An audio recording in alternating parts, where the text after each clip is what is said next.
She came back saying, "We're not done." But I still remember how she ended us first. The story opens with the male narrator going about a familiar routine, perhaps grabbing coffee from a small, quiet cafe or browsing through a local bookstore. The environment is ordinary, almost comforting. Yet there's a subtle sense of anticipation in the air. He's not expecting anything unusual today, just the hum of normal life. But then he sees her. She's there, maybe tucked into a corner. Her posture relaxed but with a quiet elegance that immediately draws his attention. She hasn't changed much. The same subtle grace in the way she moves, the way her hair falls naturally over her shoulder, the soft curve of her smile when she's absorbed in a book or chatting with someone nearby. The narrator freezes for a heartbeat. The emotions that had been buried, frustration, heartbreak, longing, all come rushing back in a single wave. It's not dramatic. It's quiet, internal, and painfully real. His thoughts spiral as he notices small details. The way her perfume lingers in the air, faint but unmistakable, a scent that instantly triggers memories of their time together. His stomach twists, not just with pain, but with a strange, magnetic pull toward her. Their eyes meet, almost by accident, and he feels a flicker of recognition mixed with hesitation. She smiles, just a small, polite, slightly shy smile, and it's enough to make him pause, unsure whether to approach or retreat. There's a tension in the air, subtle but undeniable, as though the world has shrunk to the space between them. Every movement she makes is amplified in his perception. The tilt of her head as she laughs softly with a friend, the gentle brushing of her fingers against the edge of the table, the way her eyes catch the sunlight streaming through the window. In these first moments, the story relies heavily on sensory immersion. Describe the warmth of the cafe, the faint smell of coffee and pastries mingling with her perfume, the low murmur of conversation around them. The narrator's inner monologue is key. He notices these details because they remind him of her, because they anchor him to the memory of what they once had. His heartbeat quickens, his palms feel slightly clammy, and there's a tightness in his chest, subtle, relatable signs of emotional impact that viewers can feel. Physical interaction at this stage is minimal but charged. A fleeting brush of hands as he reaches for a cup of coffee, a near collision as they pass each other in the aisle. Small gestures that carry a weight far beyond their apparent simplicity. Eye contact lingers longer than necessary, a silent conversation happening in glances. Their proximity is accidental yet intimate, each step closer bringing old memories and unspoken tension to the surface.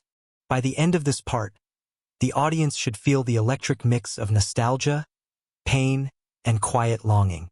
The narrator has been jolted out of his routine, confronted with the woman who once meant everything to him, and the story is set in motion. The central question, can they navigate the history between them, or is the past too heavy? Hangs in the air, unspoken but palpable after the brief, charged encounter in part 1.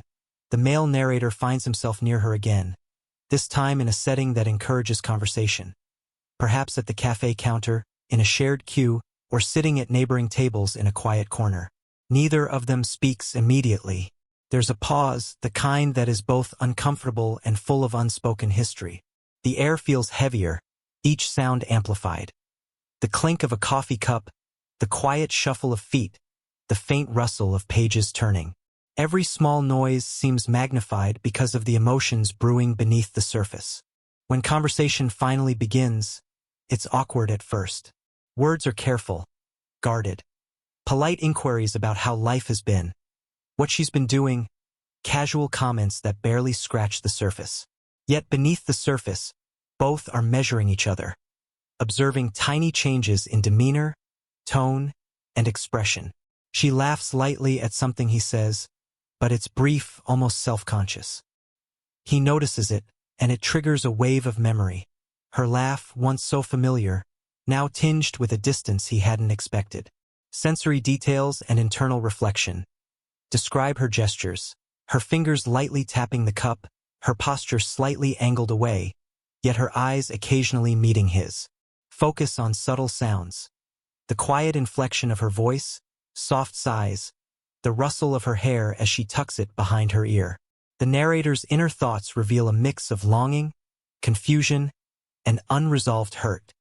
He wonders why she left, why she's back now, and whether he can trust himself not to be hurt again. The story uses flashbacks here to enrich the tension without dialogue exposition. He recalls moments of closeness, their shared laughter over a rainy afternoon, a hand resting on his arm in reassurance, the feeling of her presence filling a room. These memories are vivid, sensory, and emotionally charged, creating a contrast between the warmth of the past and the cautious distance of the present. Romantic tension escalates subtly. She leans forward slightly to hear him better, and he notices the warmth of her sleeve brushing against his arm. Their glances linger too long, flickering away quickly when either realizes. A casual smile becomes loaded with meaning, hinting at the connection they still share. The awkwardness is punctuated with moments of silence, where neither speaks, but the audience can feel the electric charge between them. These pauses are crucial. They allow the unspoken longing, hesitation, and emotional history to breathe. The narrator senses her vulnerability, a quiet fragility beneath her confident exterior, and it both worries and draws him in. By the end of part 2, the audience should feel the subtle layering of intimacy and distance. They are together in proximity, exchanging words, but there's a sense that both are holding back, afraid of reopening old wounds. The foundation for the emotional arc is laid. Curiosity, unresolved attraction, and the tentative steps toward understanding each other again. The conversation deepens. After the initial awkward exchanges of part 2, the woman slowly begins to lower her emotional guard. There's a hesitance in her voice, a softness that wasn't there before, a quiet vulnerability that the male narrator immediately notices. Perhaps she's stirring her coffee absent-mindedly, fingers tracing the rim of the cup, or she tucks a stray lock of hair behind her ear, a nervous habit that speaks volumes. She begins to explain, carefully and with pauses, why she left in the first place. Maybe it was fear, life circumstances, or a personal struggle that she never wanted him to carry. Each word is measured, almost fragile, revealing that the confident exterior he remembers is tempered by moments of insecurity and regret. As she speaks, the narrator listens intently, his mind flicking between the past and the present. Memories of warmth, shared laughter, and late-night conversations surface, contrasted with the sudden absence he felt when she ended things. Sensory and emotional details describe the subtle tremor in her hands, the slight catch in her voice, the way her gaze drops before meeting his again. The narrator notices the familiar curve of her lips, the soft cadence of her sentences, and even the small ways she fidgets, all of which remind him of the intimacy they once shared. He feels a pull in his chest, an ache he hadn't anticipated, as he witnesses her quiet vulnerability. The atmosphere is charged yet gentle. Perhaps the cafe hums around them, the murmur of other conversations fading as if they exist in a bubble. Steam rises from their drinks, warm and comforting, symbolizing the subtle warmth between them. His senses are acutely tuned to her presence. The faint scent of her perfume, the rhythm of her breathing, the weight of her gaze lingering just a moment too long. Romantic tension rises organically. Their hands nearly touch across the table as she gestures while speaking, and the slight brush sends a jolt of awareness through both of them. Eye contact deepens.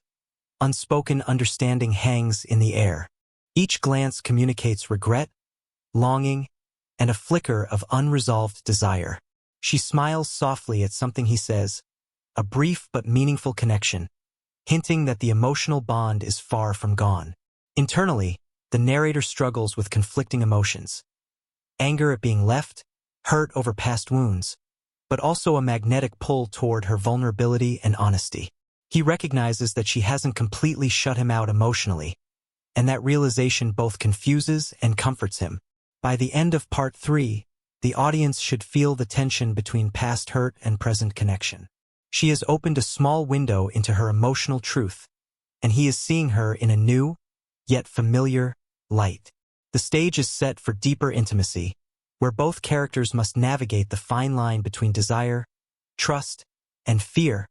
Be why now? The initial warmth of reconnection has settled into a more complicated, charged atmosphere. The male narrator and the woman have shared a few quiet, vulnerable moments, but now past grievances begin to resurface.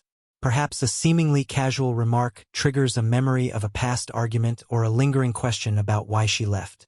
The conversation teeters between nostalgia and confrontation, each word weighted with history, sensory and emotional details.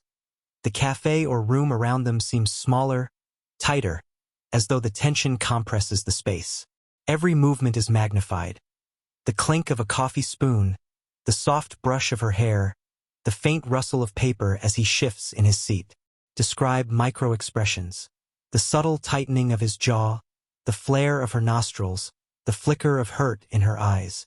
These tiny signals carry the emotional depth that words alone cannot convey. His chest tightens, a mix of anticipation, anger, and a longing he cannot fully articulate.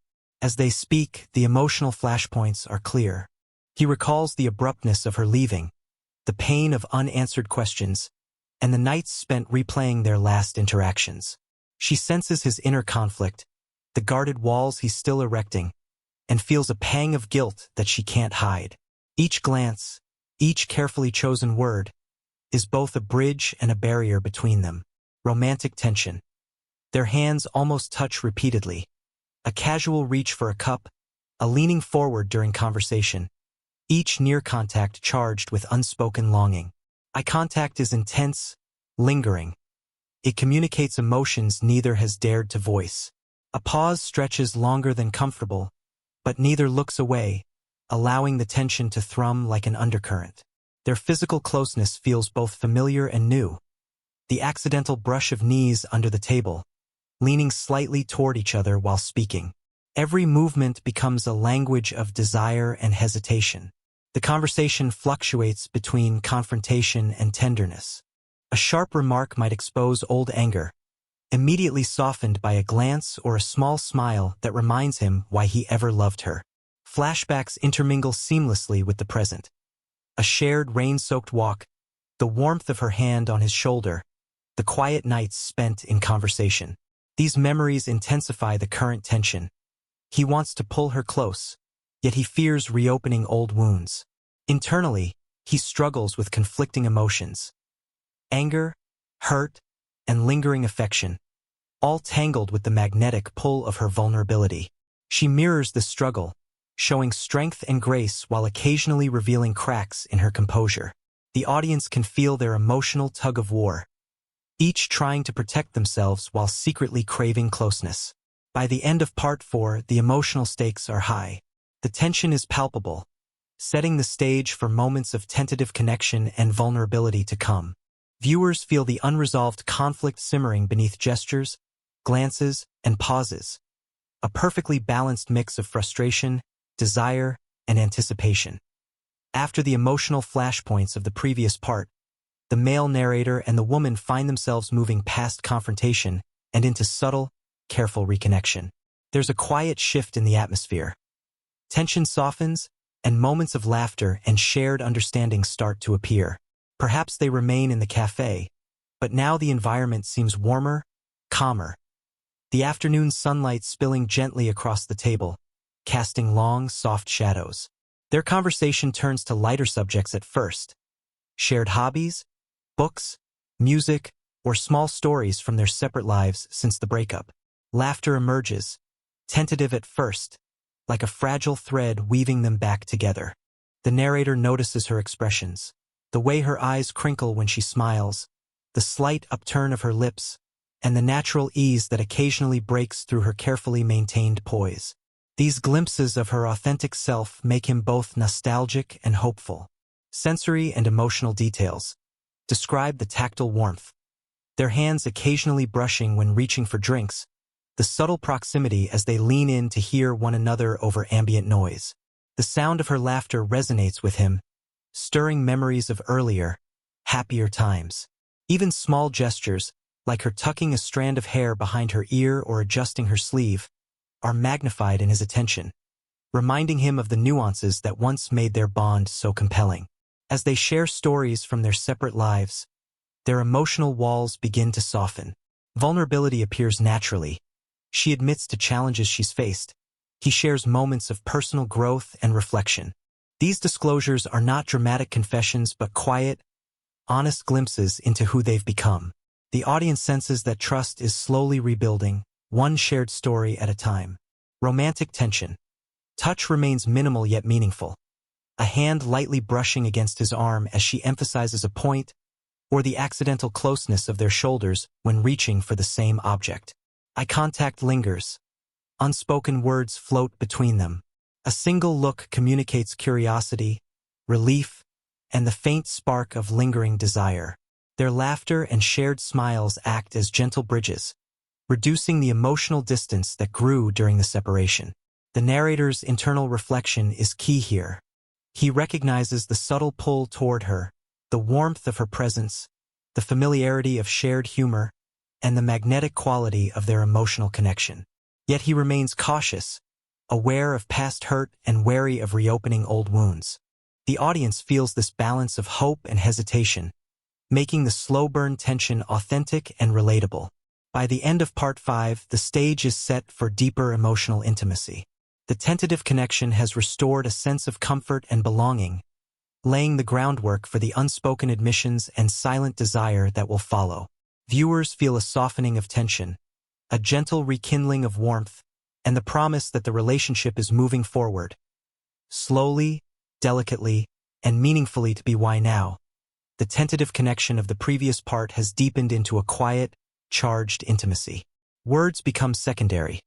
Much of their communication occurs through glances, pauses, and gestures. The male narrator and the woman find themselves in a space, perhaps a quiet park bench, a softly lit cafe, or a warm evening stroll, where distractions fade and their attention narrows to one another. The world around them seems muted, amplifying the smallest details. The gentle sway of trees, distant laughter from a nearby street, the faint scent of her perfume lingering in the air. She sits or walks close enough that their shoulders brush occasionally, and each contact sends a subtle jolt of awareness through them both. He notices her hands, delicate and expressive, as they rest briefly near his, the nervous curl of her fingers, the way she adjusts her sleeve. These small, intimate gestures speak volumes, conveying feelings that neither dare to verbalize. The narrator is acutely aware of every micro-movement. The way her eyes flicker to his and linger, the slight catch in her breath when he shifts closer, the gentle tilt of her head that invites connection. Sensory and emotional details describe the physical sensations. The warmth radiating from her presence, the subtle tension in their bodies, the faint scent of her perfume mixed with the crisp air. Focus on unspoken cues, her smile that hesitates, the quiver in her voice when she laughs, the warmth of her gaze that holds his longer than expected. His internal dialogue. He senses desire and fear intertwined, recognizing that the emotional bond they share has grown stronger than ever, yet he hesitates to act first. Romantic tension escalates through intentional silence and shared moments. A pause in conversation is not empty but heavy with meaning. They might sit across a table, leaning slightly forward, eyes locked, each waiting for the other to break the unspoken barrier. When she laughs at something minor, he catches her gaze and realizes she's seeking reassurance. A subtle invitation to close the distance. Physical proximity becomes a language of its own. Fingers almost touch when reaching for a cup, a book, or a scarf. Their knees brush gently as they shift in their seats. A lingering glance at the corner of her mouth, a soft exhale when she speaks. All communicate desire without a single explicit word. Internally, the narrator struggles with restraint. He recognizes his growing affection and desire, but he is careful, attuned to her comfort and the fragile trust they are rebuilding. Likewise, she mirrors his hesitance, showing both longing and vulnerability in equal measure. The audience feels this magnetic pull. The tension is quiet yet undeniably present, a slow burn that grips the heart. By the end of Part 6, the stage is set for resolution. The silent admissions, in gestures, glances, and unspoken words, have created a space where emotional intimacy is at its peak, primed for the story's emotional climax. Viewers are left with the thrill of anticipation, sensing that something meaningful is about to happen, yet cherishing the delicate subtlety of the moment. The story reaches its emotional apex. After moments of tentative connection and silent admissions, the male narrator and the woman are finally ready to confront the weight of their shared past and the depth of their present emotions. Perhaps they sit together in a quiet corner of the cafe they first met in, or they walk along a dimly lit street, the evening calm and soft around them. The world has narrowed to just the two of them. The ambient noise and activity fade into a gentle hum, leaving space for honesty, vulnerability, and closeness. The conversation is deliberate, measured. She begins, acknowledging the past mistakes and pain that led to their separation. His heart tightens at the recollection, but he listens without judgment, recognizing that the time apart has reshaped them both. He responds with equal honesty, admitting the hurt he carried, the moments he replayed, and the longing that never truly left. The words are few, but weighted, each one a bridge across the chasm of lost time. Sensory and emotional details describe her voice, soft but steady, the faint tremor betraying the vulnerability beneath her composed exterior. The narrator notices small details, the warmth radiating from her proximity, the way her hair brushes against her shoulder when she leans slightly toward him, the softness in her gaze that invites trust. Their hands meet, a deliberate, lingering touch that is tender rather than impulsive, communicating forgiveness, connection, and unspoken desire. Romantic tension is resolved subtly but powerfully. Fingers intertwine naturally, a small but definitive gesture of intimacy. A quiet smile passes between them, the kind that speaks of shared understanding, relief, and hope. They lean closer in unspoken agreement, sharing space comfortably, savoring the presence of one another without the need for grand declarations. Internally, the narrator reflects on the journey, the pain of their separation, the moments of vulnerability, and the careful rebuilding of trust. He realizes that their bond has not only endured but deepened, shaped by honesty, patience, and the acknowledgement of their emotional growth. She, in turn, recognizes that despite the mistakes of the past, the connection they share is resilient, meaningful, and worth nurturing. The story's ending can take one of several YouTube-friendly directions, tailored to emotional truth. Together and secure, they commit to one another fully, leaving the audience with a warm sense of completion and hope. Together but uncertain, they acknowledge their feelings but accept that life's path may still hold unknowns. A realistic, reflective conclusion. Emotional resolution without romance. They part as friends or mentors, with deep mutual respect and affection, leaving a lasting impact without romantic closure. Separation with lasting impact. Circumstances prevent them from being together, but the experience transforms them, leaving a bittersweet, poignant resonance. By the end of Part 7, the audience feels a full emotional arc. Tension has been resolved, vulnerability met with understanding, and the characters have reached a new equilibrium. Every glance, touch, and gesture carries meaning, grounding the story in human warmth, realism, and emotional satisfaction. 21.